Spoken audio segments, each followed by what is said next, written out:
ತಗೊಂಡ್ರೆ ನಾವೆಲ್ಲ ಚೆನ್ನಾಗಿ ಬಿರಿಯಾನಿ ತಿಂದ್ವಿ. ಅಲ್ಲಿಂದ ಸೀದಾ ಯಾವ್ದೋ ಒಂದು ಹಳ್ಳಿಗೆ ಹೋಗಿ ಅಲ್ಲಿ ಮ್ಯಾಚ್ ಆಡಿದ್ವಿ. ಫಸ್ಟ್ ಮ್ಯಾಚ್ ಏನೋ ಆರಾಮಾಗಿ ಗೆದ್ವಿ. ಅಲ್ಲಿ ಹೋಗಿ ಗ್ರೌಂಡ್ ಅಂತೂ ಚೆನ್ನಾಗಿ ನಾಗಿ ಅಣ್ಣ ಫಸ್ಟ್ ಮ್ಯಾಚ್ ಆಗಿತ್ತು. 7 ಅಪ್ ಕುಡ್ದು ಅಲ್ಲೇ ಪಕ್ಕದಲ್ಲಿ ಮಾವಿನಕಾಯಿ ಮರ ಇತ್ತು, ಅದ್ರ ಮೇಲೆ ಕುತ್ಕೊಂಡೆ. ಅವಾಗ ನಮ್ ಬಾಲ ಅಣ್ಣ ಮಾವಿನಕಾಯಿ ತಂದು ಕೊಟ್ರು. ಹೆಂಗಿದೆ ಅಂತ ತಿನ್ನೋಣ ಅಂತ ನೋಡ್ರೆ ಮಾವಿನಕಾಯಿ ಅಂತೂ ಫುಲ್ ಹುಳಿ ಆಗಿತ್ತು. ಹಂಗೆ ಮರದ ಮೇಲೆ ಎಕ್ಕಿದಿರಲಿಲ್ಲ ಅಂತ ನಾನು ಸೆಲ್ಫಿ ತಗೊಂಡು ಕೆಳಗಡೆ ಹೋಗಿ ಊಟ ತಗೊಂಡ್ಬಂದ್ವಿ. ಊಟ ಇವತ್ತು ಪಲಾವು. ಸೊ ಎಲ್ಲರೂ ಪಲಾವ್ ತಿನ್ನೋವಾಗ ನಮ್ ದಯಾ ಅಣ್ಣ ಅಲ್ಸ್ನಂಗ್ ತಿಂತಾ ಇದ್ರು. ಹಂಗೆ ಮ್ಯಾಚ್ ಆಯ್ತು, ಚೆನ್ನಾಗಿ ಆಡ್ತಿದ್ವಿ. ಸೆಮಿಫೈನಲ್ಸ್ ಕೂಡ ರೀಚ್ ಆದ್ವಿ. ಒಳ್ಳೆ ಸೆಮಿಫೈನಲ್ ಮ್ಯಾಚ್ ಆಡುವಾಗ ನಮ್ ಬಾಲ ಅಣ್ಣ ಏನೋ ಹೇಳ್ತಾ ಇದ್ರು. ಬ್ಯಾಟ್ ಇಟ್ಕೊಂಡು ಕಾಯ್ಕೊಂಡವ್ರೆ, ಅಲ್ಲಿ ಯಾವಾಗ ಔಟ್ ಆಗ್ತಾರೆ ಅಂದ್ಬಿಟ್ಟು ಬ್ಯಾಟಿಂಗ್ ಕಾಯ್ಕೊಂಡವ್ರೆ.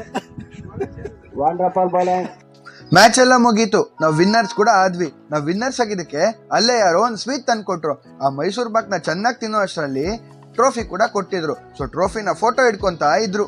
ಇವತ್ತು ವಿನ್ನರ್ಸ್ ಆಗಿ